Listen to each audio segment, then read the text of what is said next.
ఈరోజు ధ్యానాంశం గత కొన్ని సంవత్సరాలుగా కొన్ని పాటలు రాసి పాడటానికి దేవుడు కృప చూపించాడు. అందును బట్టి దేవునికి స్తోత్రం. దేవుని పరిశుద్ధ నామానికి మహిమ కలుగునుగాక. ఆ పాటలు రాస్తూ ఉన్నప్పుడు రెండు లైన్లు 10 రోజులు అవుతుంది అనుకొని ఆ 2 లైన్లు ఒక్క అడుగు కూడా ముందుకు వెళ్తలా. అయితే ఈరోజు కూడా ఆ 2 పదాలు గుర్తు చేసుకున్నా. ఆ పదాలు 2 ఏంటంటే, కానా యాత్రలో సముద్రము ఎదురొచ్చినప్పుడు, మార్గము తెలియక ఉన్నప్పుడు సముద్రములో మార్గమును ఏర్పాటు చేసినటువంటి దేవుడు. 2వ లైన్ ఏంటంటే, కానాను యాత్రలో మారా ఎదురొచ్చిన మధురముగా మారాను మార్చి నడిపించినటువంటి దేవుడు. ఈ 2 పదాలు దేవుడు మాట్లాడినటువంటి మాటలు.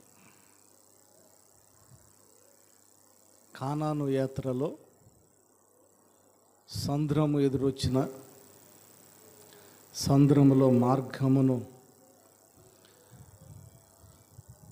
ఏర్పరచి నడిపించేటటువంటి దేవుడు. కానాను యాత్రలో మారా ఎదురొచ్చిన మరువక మారాను మధురముగా మార్చేడు దేవా మీకు వందనాలు అని ఈ పదాలు 10 రోజుల నుంచి పాడుకుంటానే ఉన్నా. 10 రోజుల నుంచి ఈ 2 పదాలు పాడుకుంటా ఉన్నా. అయితే ఇశ్రాయేలీలు ఐగుప్తి చెర నుండి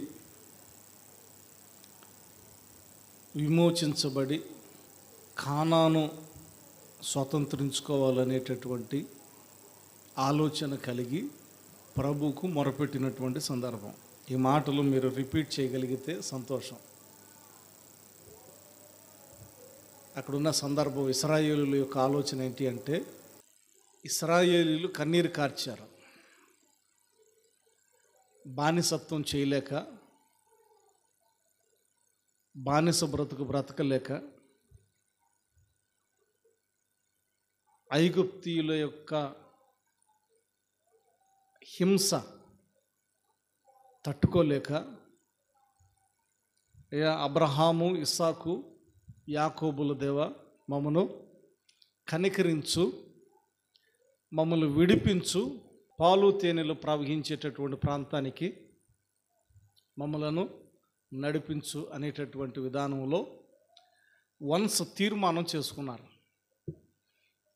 మేము మరలా మీ తట్టు తిరుగుతాం, మేము మరలా మీ తట్టు తిరుగుతాము, మేము ఈ చెర అనుభవించలేకపోతూ ఉన్నాం, ఈ శోధన భరించలేకపోతూ ఉన్నాం, మమ్మల్ని విమోచించు, చెర నుంచి మమ్మలను విమోచించు అని ఎక్కడి నుంచి ఎక్కడికి ప్రారంభించాలనుకున్నారంటే, ఐగుప్తు నుంచి కానానుకు యాత్రను ప్రారంభించాలనుకున్నారు. అందరూ చెప్పండి, ఎక్కడి నుంచి ఎక్కడికి? ఐగుప్తు నుంచి కానానుకు యాత్ర ప్రారంభించాలి అనుకున్నారు. ఆ యొక్క యాత్ర ప్రారంభించాలి అనేటటువంటి దాన్ని ఆధ్యాత్మికంగా మనం మాట్లాడుకోగలిగితే, ఐగుప్తి అనగా లోకానికి సాదృశ్యం, కానాను అనగా పరలోక పట్టణానికి సాదృశ్యం. అనగా ఐగుప్తి అనేటటువంటి లోకము నుంచి కానాను అనేటటువంటి పరలోక పట్టణానికి వారు ప్రయాణాన్ని కొనసాగించాలి అనుకున్నారు, తీర్మానం చేసుకున్నారు. వన్స్ తీర్మానం చేసుకున్న తర్వాత అక్కడ ఉన్నటువంటి పరిస్థితులు ఎలాగున్నాయంటే, మొత్తం ప్రతికూలంగా మారిపోయినాయి. ఎవరైనా నాకు ఈ లోకమొద్దు, లోకంలో ఉండి నేను నరకానికి వెళ్ళకూడదు, లోకములో ఉండి నేను శాపానికి గురి కాకూడదు, లోకములో ఉండి నేను పరలోక పట్టణాన్ని కోల్పోకూడదు, లోకపు ఆనందంలో క్షణికమైనటువంటి ఆనందం కోసం నేను నిత్యము నరకాగ్నిలో ఉండకూడదు అని లోక ఆశలను విడిచిపెట్టి ప్రభువుకి పరిపూర్ణంగా సమర్పించుకొని దేవుని రాజ్యానికి సిద్ధపడాలి అని ఆధ్యాత్మికమైనటువంటి మార్గములో నడవటానికి ఒక నిర్ణయాన్ని తీసుకుంటారో, చుట్టూ ప్రతికూల పరిస్థితులు అనగా నెగిటివ్ థింగ్స్ ఏర్పడతాయి. పాజిటివ్ థింగ్స్ పక్కకు పోయి నెగిటివ్ అంటే రెస్ట్రిక్షన్స్, అన్ని రెస్ట్రిక్షన్స్ ఏర్పడతాయి. అంటే బౌండరీస్, దాని తెలుగులో అన్ని అడ్డంకులు, సరిహద్దులు ఏర్పరచబడతాయి. ఇంకా అంతకు మించి మనం ఏమీ చేయలేం. అలాగున ఇశ్రాయేలీయులు కూడా మోషే ద్వారా ఐగుప్తు నుంచి కానానుకు వెళ్ళాలి అనేటటువంటి క్రమంలో ఫరో యొక్క హృదయము మరింత కఠినపరచబడుతూ ఉంది. కొన్ని సమయాలు వెళ్ళమని చెప్తూ ఉంటాడు, కొన్ని సందర్భాలు ఆగో అని అంటూ ఉంటాడు. కొన్ని సందర్భాలు మీరందరూ ఇక్కడే ఉండండి, మీ పిల్లల్ని, మీ భార్యను, బిడ్డలను, మీ ఆస్తిని ఇక్కడ పెట్టండి, మీరు పురుషులు మాత్రమే వెళ్ళి ఆరాధించుకొని రండి. మరొక సందర్భంలో ఓకే, మీ బిడ్డలను, మీ భార్యను, బిడ్డలను తీసుకొని వెళ్ళండి కుటుంబ సమేతంగా, మీ ఆస్తి అనగా పశువులు, మీ సంపద మొత్తం ఇక్కడే పెట్టి వెళ్ళండి. వెళ్ళండి అని చెప్తూనే కొన్ని షరతులు, వారి చుట్టూ బంధకముగా, సరిహద్దులుగా షరతులు కలిగినటువంటి జీవితం వారి జీవితాల్లో ప్రారంభించబడింది. ఎప్పుడు కానాను వెళ్ళాలి అంటే పరలోక పట్టణాన్ని స్వతంత్రించుకోవాలి, దేవుని రాజ్యాన్ని స్వతంత్రించుకోవాలి అని తీర్మానం చేసుకున్నటువంటి వారి జీవితాల్లో ప్రార్థనకి వెళ్ళటానికి, దేవుని యొక్క మార్గంలో సాగటానికి షరతులు ఏర్పరచబడ్డాయి. ప్రార్థనకి వెళ్ళాలనుకున్నటువంటి ప్రతి ఒక్కరి జీవితాల్లో ఖచ్చితంగా షరతులు ఉంటాయి. దానిని గుర్తించగలిగితే మనం మేలు కొల్పబడతాం. దాన్ని గుర్తించలేకపోతే అది శోధన అన్నట్లుగానే ఉంటుంది. గుర్తిస్తే మేలు కొలుపు అనేటటువంటిది మనం గుర్తించి దాన్ని సవరించుకొని ప్రభు యొక్క మార్గంలో సాగిపోతూ ఉంటాం. మోషేతో వెళ్ళండి ఇశ్రాయేలులందరిని తీసుకొని అంటూ ఉన్నాడు, కానీ మరలా కఠినపరచబడుతూ ఉన్నాడు.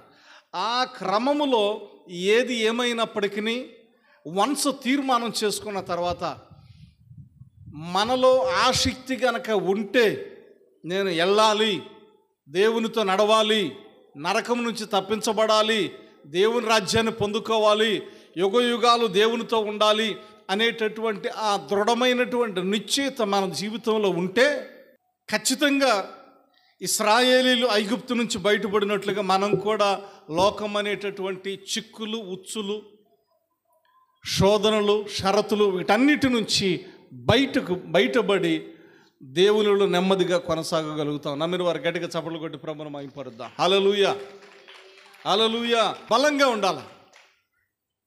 నేను నా దేవునితో ఉండాలి, నేను నరకంకి వెళ్ళకూడదు, నేను దేవుని రాజ్యంలో ఉండాలి అని ఒక బలమైనటువంటి తీర్మానం. ఇంకొక మాటలో చెప్పాలంటే జీల్, వాంఛ కలిగి దేవుని పట్ల, దేవుని రాజ్యం పట్ల వాంఛ కలిగి సమస్తాన్ని విడిచిపెడితే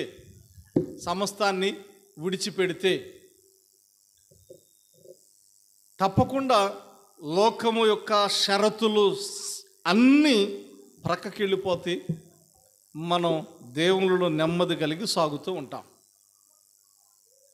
దేవునిలో నెమ్మది కలిగి సాగేటప్పుడు ఏదైతే లోకంలో మనం అంతకుముందు బిగించబడి ఉంటామో, ఏ స్థితిలోనైతే దాసులమై ఉంటామో, ఏ స్థితికైతే బానిసలమై ఉంటామో, ఏ పరిస్థితుల్లోనైతే బానిస బ్రతుకుతూ ఉంటామో, ఏ పరిస్థితుల్లోనైతే మనము బానిస బతికి దాసోహం అయిపోతూ ఉంటామో, ఆ లోకములో ఉన్నటువంటి ఆ పరిస్థితులన్నీ మరల వెంటాడుతూనే ఉంటాయి. ఏమవుతాయి? వెంటాడుతూ ఉంటాయి. ఆ లోకంలో ఉన్నటువంటి పరిస్థితులు వెంటాడుతాయి అనటానికి ఉదాహరణ ఏంటంటే, వారు విడిపించబడి వెళుతూ ఉన్నప్పటికీ ఫరో మరలా వారిని వెంబడించినట్లుగా చూస్తూ ఉంటాం. సముద్రం దగ్గరకు వచ్చారు. వెనకమాల ఫరో సైన్యం ఉంది, ముందు సముద్రం ఉంది. ఆందోళన కలిగి అందరూ మోషే మీద సణుగుకోవటం ప్రారంభించారంట. అయ్యా మోషే, మేము చనిపోతే అక్కడ ఐగుప్తిలో సమాధులు లేవని ఇక్కడ దాకా తీసుకొచ్చావా? మమ్మల్ని పాతిపెట్టడానికి అక్కడ సమాధులు లేవనుకున్నావా? ఇక్కడ దాకా తీసుకొచ్చావు అని సణుగు కొనిరి అనేటటువంటి మాట చూస్తాం. అంటే ఇక్కడ గమనించాల్సినటువంటిది ఆధ్యాత్మికమైనటువంటి ఒక మర్మం ఏంటంటే, వారు అప్పటి వరకు బానిస బ్రతుకుతున్నారు. ఎవరి దగ్గర? ఐగుప్తీయుల దగ్గర బానిస బ్రతుకుతున్నారు. ఎవరి దగ్గర? ఐగుప్తీయుల దగ్గర బానిస బ్రతుకుతున్నారు. అంటే లోకంలో మనం ఏ స్థితిలోనైతే లొంగిపోయి పడిపోయి బానిస బ్రతుకుతూ, ఏ బలహీనతల్లోనైతే, ఏ చెడు అలవాట్లోనైతే మనము బానిసగా ఉండి సాగేమో, అది వెంటాడుతూనే ఉంటుంది. ఏం చేస్తూ ఉంటుంది? వెంటాడుతూ ఉంటుంది. కొన్నిసార్లు అది శోధనగా అనిపిస్తుంది, కానీ ఎందుకంటే వెంటాడుతూ ఉన్నప్పుడు ఖచ్చితంగా శోధనగా అనిపిస్తూ ఉంటుంది. ఇంతగా నేను మార్పు చెంది సాగిపోవాలనుకుంటే ఏ అలవాట్లు అయితే ఉన్నాయో ఆ అలవాట్లు నన్ను శోధిస్తని అనుకుంటా ఉంటాం. వన్స్ దేవునిలో సాగాలి అనుకొని సాగిపోతూ ఉన్న తర్వాత ఏదైతే దేవునికి ఇష్టం లేనటువంటి కార్యక్రమాలు ఉంటాయో అవి మనం విడిచిపెట్టి సాగుతూ ఉన్నప్పుడు మరలా అవి మనల్ని టచ్ చేస్తూ ఉంటాయి. ఏం చేస్తూ ఉంటాయి? విడిచిపెడదాం అనుకుంటాం, అవి మరలా టచ్ చేస్తూ ఉంటాయి. దూరంగా వెళ్దాం అనుకుంటాం, వద్దు దేవా నీకు కూడా ఇష్టం లేదు, నాకు ఇష్టం లేదు, వద్దు అనుకుంటాం, మరలా టచ్ చేస్తూ ఉంటాయి. వీరెక్కడి నుంచి ఐగుప్తు నుంచి సముద్రం దాకా వెళ్ళినా కానీ ఐగుప్తులు ఏం చేస్తూ ఉన్నారు? వారికి టచ్లోనే ఉన్నారు. అలాగున వెళుతూ ఉన్నప్పుడు ఈయన నడిపించేది లేదు, ఈయన ఎక్కడికో తీసుకెళ్ళేది లేదు, ఈయన కానానుకు తీసుకెళ్ళేది లేదు, ఇంకో చోటకు తీసుకెళ్ళేది లేదు. అక్కడికే వెళ్తాం బెటరు. ఎక్కడికి వెళ్తాం? ఈ సముద్రం పక్కన చచ్చిపోయే కంటే అయ్యా మీకు వందనాలు నాయనా అని చెప్పి ఆ ఐగుప్తీలతోనే మరలా తిరిగి వెళ్ళటం మంచిది అనుకుంటా అన్న బ్యాచ్ కూడా ఉంది దానిలో. ఖచ్చితంగా బ్రేక్ చేసుకొని అలవాట్లను, తలంపులను, సమస్తాన్ని, లోకంలో ఉన్నటువంటి వాంఛలను, నేత్రాశ, శరీరాశ, జీవపడంబం, వీటన్నిటిని బ్రేక్ చేసుకొని వస్తూ ఉన్నప్పటికీ ఐగుప్తులు వెంబడిస్తూనే ఉన్నారు.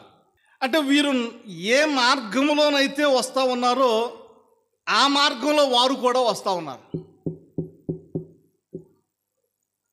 నేనేదో దైవ మార్గంలో వెళ్దాం అనుకుంటే ఆ మార్గానికి వచ్చి ఇదిగో నేను నీ పక్కనే ఉన్నా అని చెప్తా ఉన్నాను. కొన్నిసార్లు అనిపిస్తుంది నేను లోకంలో ఉన్నానా దేవుల్లో ఉన్నానా అనిపిస్తుంది. పరిస్థితులు వెంటాడుతూ ఉంటాయి, బలహీనతలు వెంటాడుతూ ఉంటాయి, శోధనలు వెంటాడుతూ ఉంటాయి. ఒకప్పుడు బాగుండే, ఇప్పుడు వద్దనుకున్నా కానీ వెంటాడుతూనే ఉంటాయి. ఏం చేయాలో అర్థం కాని పరిస్థితి. ఏం చేయమంటావు ప్రభు అని మోషే దేవుడిని అడుగుతూ ఉన్నాడు. దేవుడిని అడుగుతూ ఉంటే దేవుడు మోషేతో చెప్పిన మాట ఏంటంటే, నాయనా నీ చేతిలో ఏముంది?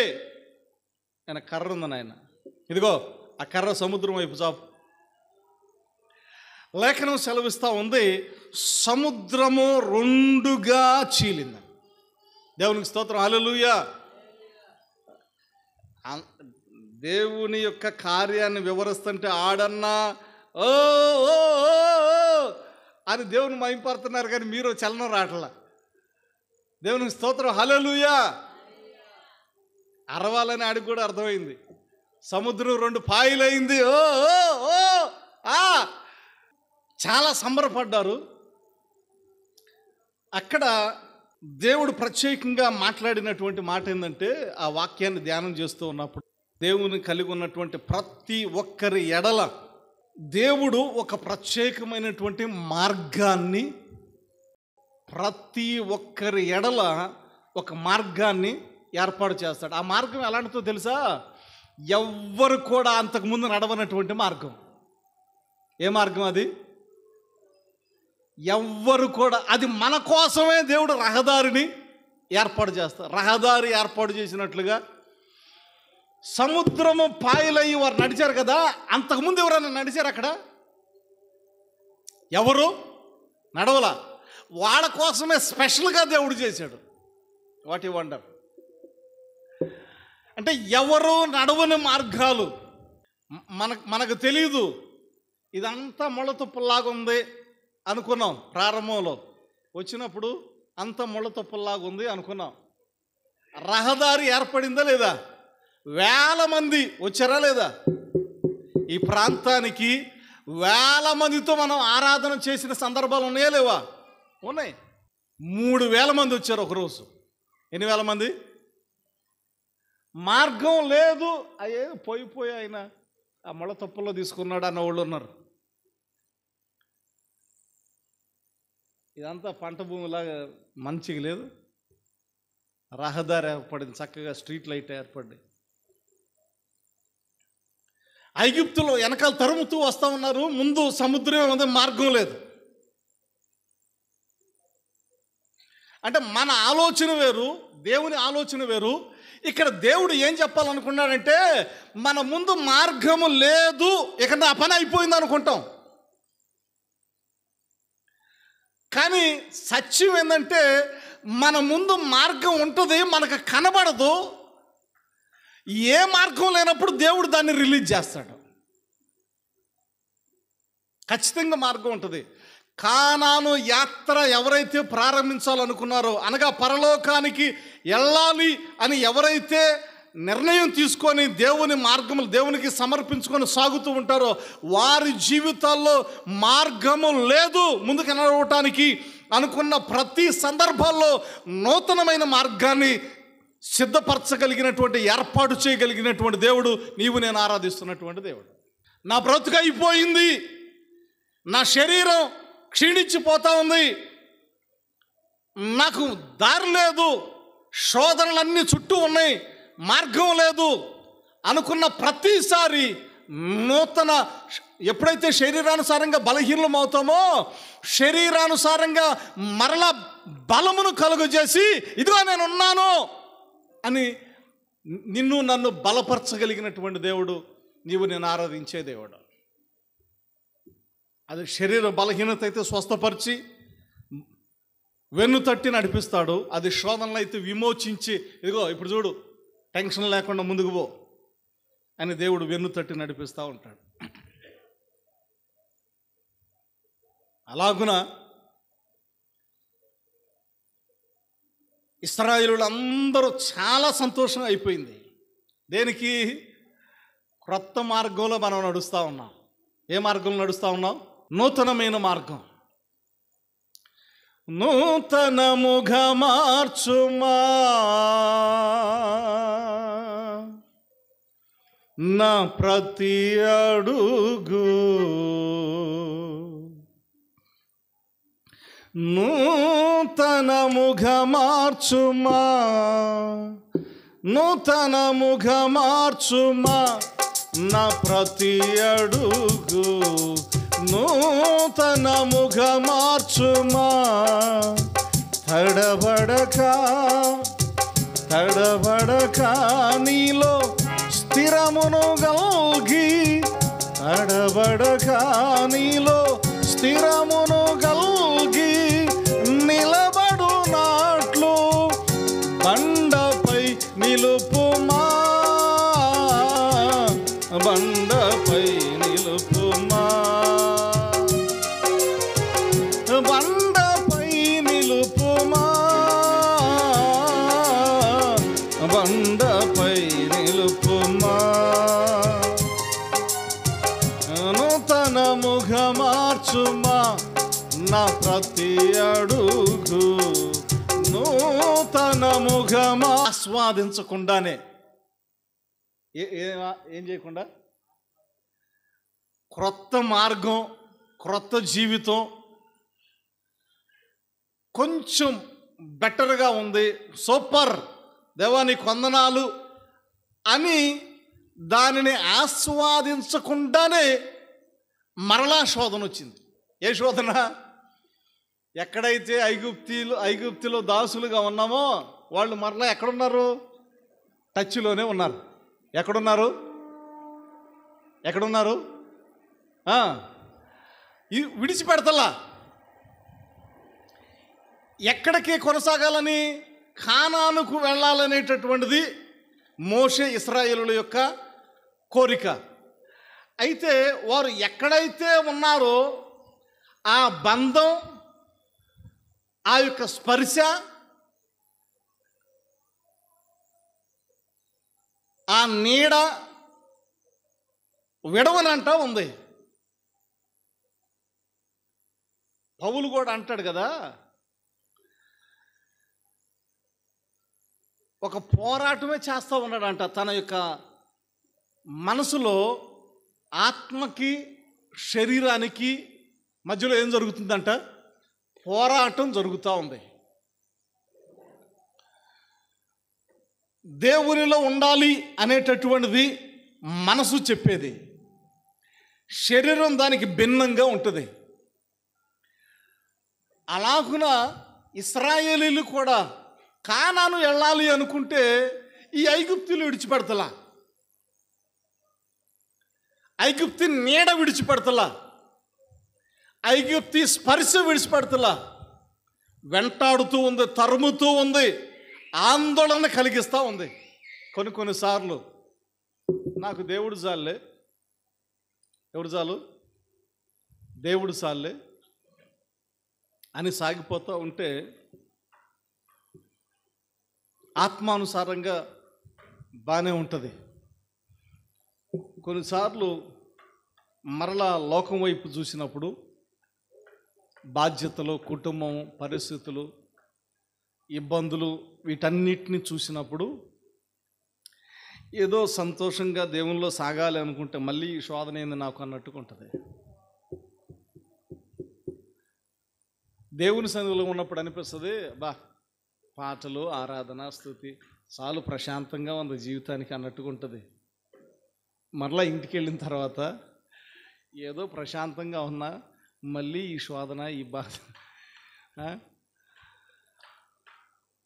ఈ ఇబ్బందులు, ఈ శ్రమలనే కొలిమి అంత దేవా నీకు వందనాలనైనా అనిపిస్తా అనుకుంటా మరలా కొన్నిసార్లు నాయన నీ వందనాల తర్వాత సంగతి, నా తందనాలు చూడు ముందు, ఇదిగో నా బాధలు చూడు, ఏం చూడు, నా బాధలు, నా పరిస్థితులు, నా ఇబ్బందులు, నా శోధనలు, ఇవన్నీ చూడు నాయన. ఇదిగో అక్కడ ఉన్నంతసేపు బాగానే ఉంది, ఇక్కడికి వచ్చిన తర్వాత చూడు ఎట్టగుందో. ఐగుప్తు నుంచి మనం బయలుదేరి కానాను యాత్రలు అనగా పరలోకానికి వెళ్ళాలనే వాంఛ కలిగి ఆధ్యాత్మికంగా సాగుతూ ఉన్నప్పుడు ఇశ్రాయేలీలు సంతోషంగా అదిగో సముద్రం చీల్చబడింది, రహదారి అయింది, చక్కగా సముద్రంలో వెళ్తూ ఉన్నాం, సముద్రం అవతలకి వెళ్ళిపోతున్నాం అనుకునే లోపే ఐగుప్తీయులు కూడా సముద్రంలోకి దిగారంట. అదే మార్గంలో ఎక్కడ దిగారు? వీళ్ళు సముద్రంలో పాయలైంది నడుస్తూ ఉన్నారు, ఐగుప్తీయులు కూడా ఏం చేస్తూ ఉన్నారు? వారిని ఫాలో అవుతూ ఉన్నారు, వారు కూడా సముద్రంలోకి వచ్చారు. ఈ అంతకాలం వెళ్ళిన ఈ శోధన మాత్రం తీరట్లేదు. చాలామందికి బీపీలు, షుగర్లు ఎందుకు వస్తాయి అంటే నడువు నొప్పి ఇవన్నీ ఎందుకు వస్తాయి? ఇవన్నీ ఎందుకు వస్తాయి అంటే శరీరం ఫిట్గా లేక కాదు, ఆలోచనల వల్ల. ఆలోచన భయంకరంగా మనిషిని కృంగదీసి నడువు నొప్పి తీసుకొచ్చి ఎర్రగొట్టినట్టుగా మడత పెట్టినట్టుగా ఇక నాకొద్దు బాబో అన్నట్టుగా ఉంటుంది. చక్కగా సముద్రంలో మార్గం వస్తే సంతోషంగా వెళ్తూ ఉంటే, దేవుని స్తుతిస్తూ ఉంటే, ఆనందంగా ఉంటే, ఈ ఆనందంలో ఏమొచ్చింది? ఐగుప్తి వెంటాడుతూ ఉంది, లోకం వెంటాడుతూ ఉంది, లోకంలో ఉన్న నీడ వెంటాడుతూ ఉంది. ఇక్కడ మనం ఒక ప్రత్యేకమైనటువంటి సందర్భాన్ని గ్రహించాలి. దేవునిలో సాగి దేవుని రాజ్యాన్ని పొందుకోవాలి అనేటటువంటి బలమైన స్థిరమైన నిర్ణయం కలిగి దేవుని వైపే చూసి సాగిపోతూ ఉంటే ఇశ్రాయేలు కూడా అలాగూ సాగిపోతూ ఉన్నప్పుడు లేఖనం సెలవిస్తూ ఉంది, ఐగుప్తీయులు ఇశ్రాయేలు వెనక్కి వెళ్తూ ఉన్నారు. ఎక్కడ? సముద్రంలో ఇశ్రాయేలు ముందు వెళ్తూ ఉన్నారు, ఐగుప్తీయులు వారిని వెంబడిస్తూ ఉన్నారు. మనకు చిక్కేరులే, ఇశ్రాయేలీలు మనకు చిక్కేరు అనే ఐగుప్తీయులు సంబరపడుతూ వారిని వెంబడిస్తూ ఉన్నారు. ఆ తరుణంలో లేఖనం సెలవిస్తూ ఉంది, ఇశ్రాయేలీలు ముందు సంతోషంగా సాగుతూ ఉన్నారు, వారిలో అలజడి రేగింది. ఆ అలజడి పెడుతున్నటువంటి ఐగుప్తీయులు సంతోషంగా ముందు సాగుతూ ఉన్నారు. పట్టుకున్నాం, ఇశ్రాయేలులు ఇంకా ఎక్కడికి వెళ్ళలేరు, పట్టుకున్నాం అనేటటువంటి సంతోషంతో వారు సాగుతూ ఉన్నారు. వారేమో దేవ మమ్మల్ని కనికరించు నాయన, కానాను చేర్చు నాయన అనేటటువంటి దృక్పథంతో వెళుతూ ఉన్నప్పుడు లేఖనం సెలవిస్తూ ఉంది, ఐగుప్తీయుల యొక్క రథముల చక్రాలు ఓడటం ప్రారంభించినాయి. ఏమైంది? ఐగుప్తీయులు ఏ రథాల మీద అయితే వెళ్తూ ఉన్నారో ఇశ్రాయేలును పట్టుకోవటానికి, అనగా కానాను వెళ్ళాలి, పరలోకానికి వెళ్ళాలి అని ఆధ్యాత్మికంగా ఒక నిష్ట కలిగి సాగుతున్నటువంటి వారిని ఏదైతే పట్టి పీడిస్తూ ఉంటాయో, ఏ నీడలైతే, ఏ ఛాయ అయితే పట్టి పీడిస్తూ ఉంటుందో, వెనక్కి లాగాలని చూస్తూ ఉంటుందో, అలాంటి వాటి యొక్క అవి నడిచేటటువంటి ఆ చక్రాలు ఓడటం ప్రారంభించినాయి. అప్పుడు ఇశ్రాయేలీలను వెంబడిస్తున్నటువంటి ఐగుప్తీయులకు అర్థమైంది, అయినా వారు ప్రార్థనకి వెళ్తూ ఉన్నారు, వారు దేవుని కలిగి ఉన్నారు, వారు లోకాన్ని విడిచిపెట్టాలనుకున్నారు, వారు పరలోకాన్ని పొందుకోవాలనుకున్నారు, వారు నరకాన్ని నుంచి తప్పించబడాలనుకున్నారు, వారు ఆధ్యాత్మికంగా ఒక ఆత్మీయ జీవితము కలిగి సాగిపోతూ ఉన్నారు. వారి పక్షాన వారి దేవుడు యుద్ధం చేస్తూ ఉన్నారు. వారిని విడిచిపెట్టి మనం వెనక్కి తిరగటం మేలు అని అనుకున్నారంట ఐగుప్తీయులు, అప్పుడు దాకా వెంబడించిన వారు. దేవునికి స్తోత్రం, హల్లెలూయా. లేఖనం సెలవిస్తూ ఉంది, ఆ చక్రాలు ఓడటం ప్రారంభించబడ్డాయి. అలాగే ఇశ్రాయేలులు ఉన్న చోట కాకుండా ఐగుప్తీయులు ఎక్కడైతే సముద్రంలో వారు నడుస్తూ ఉన్నారో ఆ ప్రాంతంలో చీల్చబడిన సముద్రం, రహదారి ఏర్పరచబడినటువంటి ఆ సముద్ర మార్గం మరలా నీళ్లతో కప్పివేయబడింది. ఐగుప్తీయులు దానిలో చనిపోయారు. ఒక్కరు కూడా శేషమైనను మిగలకుండా అందరూ సముద్రములో పాతి పెట్టబడ్డారంట. గట్టిగా చప్పలు కొట్టి ప్రభువును మహిమపడదాం, హల్లెలూయా. పరిపూర్ణంగా లోకమనేటటువంటి ఛాయల నుంచి, లోకములో ఉన్నటువంటి అంతకుముందు ఉన్నటువంటి బలహీనతలనే ఛాయ నుంచి పరిపూర్ణంగా విమోచించి నడపగలిగినటువంటి దేవుడు నీవు నేను ఆరాధిస్తున్న దేవుడు. లేఖనం సెలవిస్తూ ఉంది, ఒక్క ఐగుప్తీయుడు కూడా, ఒక్క శేషం కూడా మిగల, అందరినీ సముద్రములో సమాధి చేశానని చూస్తాం. అందరినీ సముద్రములో. దేవుడు మన కొరకు ఒక నూతనమైన మార్గాన్ని ఏర్పాటు చేస్తాడు. అలాగూ ఏర్పాటు చేస్తే ఆ మార్గంలో వెనక ఎవరు రావటానికి వీల్లేదు. We're the boss for our ways. మన మార్గాలకి మనమే రాజు రాణి. వన్స్ దేవుడు తెరిస్తే, ఇశ్రాయేలు కొరకు తెరిచాడు, దానిలో ఎవరు వచ్చినా కానీ నిలబడలేరు, దానిలో ఎవరు వచ్చినా నిలబడలేరు, మనల్ని టచ్ కూడా చేయలేరు. ఏదో టచ్ చేస్తుంది, మనల్ని మింగేస్తుంది, అదిగో నీడ వెంబడేస్తుంది. కొంతమంది ఉంటారు, అయ్యా ఏదో వెంబడెత్తనట్టుందయ్యా నన్ను, అదిగో మింగెత్తనట్టుంది, అదిగో వత్తనట్టుంది, అదిగో అదిగో అదిగో అదిగో అదిగో అదిగో అదిగో ఆ భ్రమ కలిగిస్తూ ఉంటుంది సాతాను. వాక్యంలో వెంబడిస్తుంది అనేటటువంటి ఆ కలవరం నుంచి పరిపూర్ణంగా దేవుడు విమోచించలేదా? ఐగుప్తీలందరిని సముద్రంలో హతమార్చలేదా? హతమార్చాడు. కనుక మనల్ని కూడా వెంటాడే ప్రతికూల పరిస్థితులను దేవుడు సమాధి చేయగలిగి నిన్ను నన్ను నెమ్మదినిచ్చి నిర్మలమైనటువంటి వాతావరణంలో నడిపించగలిగినటువంటి దేవుడు. దేవునికి స్తోత్రం. హల్లెలూయా, హల్లెలూయా, హల్లెలూయా. ఎంత మంచి దేవుడవేసయ్యా, చింతలన్నీ తీరేనయ్యా నిన్ను చేరగా. ఎంత మంచి దేవుడవేసయ్యా, నా చింతలన్నీ తీరేనయ్యా నిన్ను చేరగా.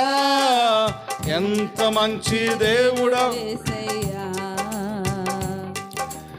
ఎంత మంచి దేవుడవేసయ్యా, ఎంత మంచి దేవుడవేసయ్యా,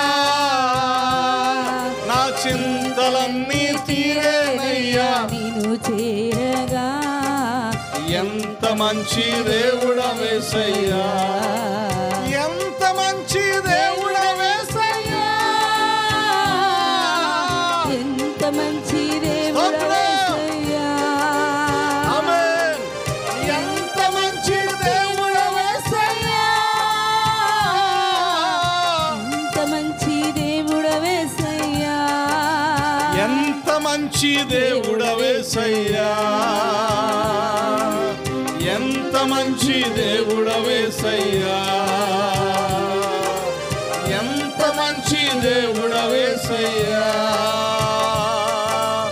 ఎంత మంచి దేవుడవేసయ్యా, ఎంత మంచి దేవుడవేసయ్యా, ఎంత మంచి దేవుడవేసయ్యా. చప్పట్లు కొడదాం. ఎంత మంచి దేవుడవేసయ్యా, గట్టిగా గట్టిగా కొట్టరా, మంచి దేవుడవేసయ్యా, గట్టిగా.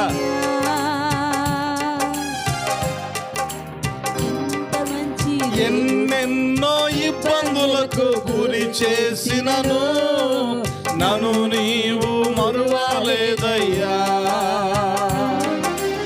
ఎన్నెన్నో ఇబ్బందులకు గురి చేసినను నన్ను నీవు విడువలేదయ్యా, నన్ను నీవు విడువలేదయ్యా, నన్ను నీవు విడువలేదయ్యా, నన్ను నీవు విడువలేదయ్యా, నన్ను నీవు విడువలేదయ్యా, నన్ను నీవు విడువలేదయ్యా, నన్ను నీవు విడువలేదయ్యా, నన్ను నీవు విడువలేదయ్యా, నన్ను నీవు విడువలేదయ్యా. ఎంత మంచి దేవుడవేసయ్యా, అయ్యా స్తోత్రం. ఎంత మంచి దేవుడవేసయ్యా, ఎంత మంచి దేవుడవేసయ్యా, ఎంత మంచి దేవుడవేసయ్యా, అయ్యా చింతలన్నీ తీరేనయ్యా నిన్ను చేరగా. ఎంత మంచి దేవుడవేసయ్యా, యేసయ్యా, యేసయ్యా, యేసయ్యా, యేసయ్యా,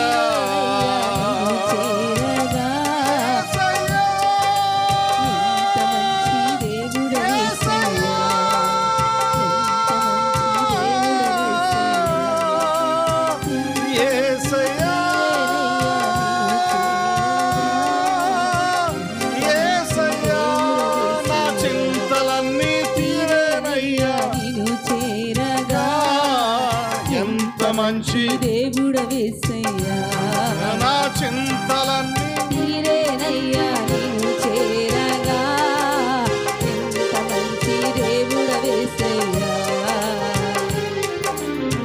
దేవునికి స్తోత్రం, హల్లెలూయా. ఎంత మంచి దేవుడు అంటే సమస్త కలవరాన్ని పరిపూర్ణంగా విమోచించి నిర్మలమైనటువంటి మనస్సు గలిబిలి మొత్తం తీసేసి, కొంతమందికి షేక్ అవుతూ ఉంటుంది, పరిస్థితులు నిర్మలంగా నిలబడి షేక్ అవుతూ ఉంటుంది, మైండ్ షేక్ అవుతూ ఉంటుంది, కొన్నిసార్లు శరీరం షేక్ అవుతూ ఉంటుంది, ఆందోళన, గలిబిలి. ఇదిగో ఐగుప్తులు వచ్చేసారు అనేటటువంటి ఆందోళన. ఎలాంటి ఆందోళన? ఐగుప్తీయులు వచ్చారు అనగానే నన్ను చంపేస్తారు అనే ఒక ఆందోళన. ఏ ఆందోళన? నన్ను చంపేస్తారు, నా జీవితం ఏమైపోద్దో భయం, ఆందోళన. సమస్తాన్ని దేవుడు పరిపూర్ణంగా విమోచించి వీరు ఐగుప్తి దాటి ఎర్ర సముద్రము దాటి కానాను వెళ్ళినప్పుడు వీరి యొక్క మనసు ఎట్లాగుందంట? ఇటు చూడండి, అందరు ఇటు చూడండి. ఐగుప్తి నుంచి బయలుదేరారు కదా, ఐగుప్తి దాటి ఎర్ర సముద్రం దాడుతూ ఉన్నప్పుడే కొంచెం ఆందోళన ఉంది. వాళ్ళు పూర్తిగా సమాధి చేయబడ్డారు సముద్రంలో ఐగుప్తీయులు. తర్వాత వారు కానాను వెళ్ళారు, కానానులో అడుగుపెట్టారు. అప్పుడు వాళ్ళ పరిస్థితి ఏందో తెలుసా? ఏమవుదునో నేనేమవుదునో, ఏమవుదునో నేనేమవుదునో, ఎవరు సమీపించలేని తేజస్సులో నివసించున్నా యేసయ్యా, నీ మహిమను ధరించిన పరిశుద్ధులు, నీ మహిమను కలిగిన పరిశుద్ధులు, నీ మహిమను ధరించిన పరిశుద్ధులు, నా కంట పడగానే నీ మహిమను ధరించిన పరిశుద్ధులు, నా కంట పడగానే ఏమవుదునో నేనేమవుదునో, ఏమవుదునో నేనేమవుదునో, ఇహలోక బంధాలు మరచి నీ ఎదుటే నేను నిలచి, ఇహలోక బంధాలు మరచి నీ ఎదుటే నేను నిలచి, నీవిచ్చు బహుమతులు నే స్వీకరించి నిత్యానందముతో పరవశించు వేళ, నీవిచ్చు బహుమతులు నే స్వీకరించి నిత్యానందముతో పరవశించు వేళ, ఏమవుదునో నేనేమవుదునో, ఏమవుదునో స్తోత్రం, ఏమవుదునో నేనేమవుదునో, ఏమవుదునో నేనేమవుదునో, ఎవరు సమీపించలేని తేజస్సులో నివసించున్నా యేసయ్యా.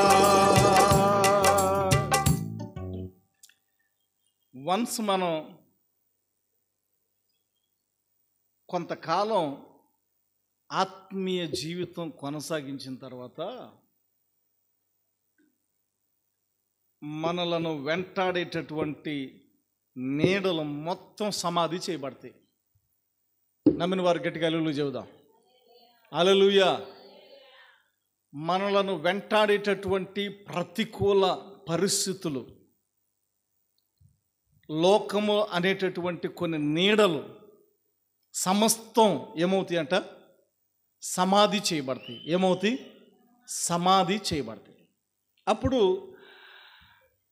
నిర్మలమైనటువంటి నెమ్మది కలిగినటువంటి జీవితం వస్తుంది. అలాగున సాగుతూ కానానులో అనగా పరలోకంలో మనం ప్రవేశించినప్పుడు ఇక నా ఆనందానికి అవధులు లేవు. ఆనందానికి అవధులు లేవు. మేలిమి బంగారుతో పొదిగిన వీధులు, 12 గుమ్మముల మహానగరము, ఆకలి దప్పిక చీకటే లేని వెలుగుతో నిండిన పరిశుద్ధ పట్టణము.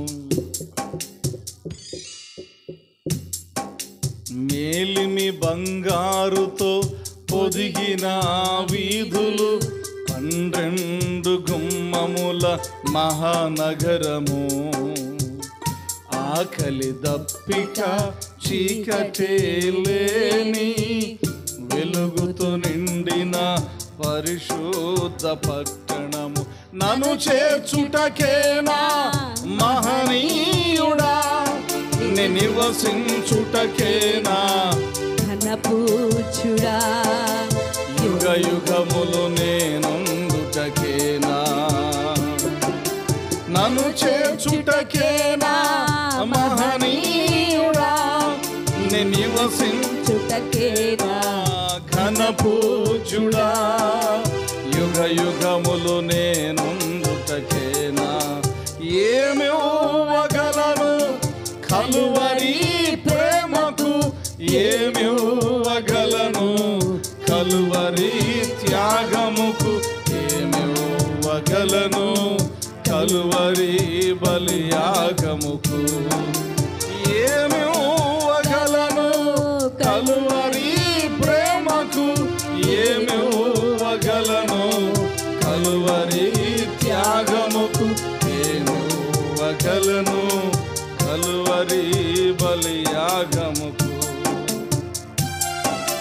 మేలిమి బంగారుతో పొదిగిన వీధులు, 12 గుమ్మముల మహానగరము, ఆకలి దప్పిక చీకటే లేని వెలుగుతో నిండిన పరిశుద్ధ పట్టణము. నన్ను చేర్చుటకేనా మహనీయుడా, నే నివసించుటకేనా ఘనపూజ్యుడా, యుగ యుగములు నేనుందుటకేనా. పరలోక పట్టణం మనలను చేర్చటానికి దేవుడు అంత సౌకర్యాన్ని ఇచ్చాడు అక్కడ.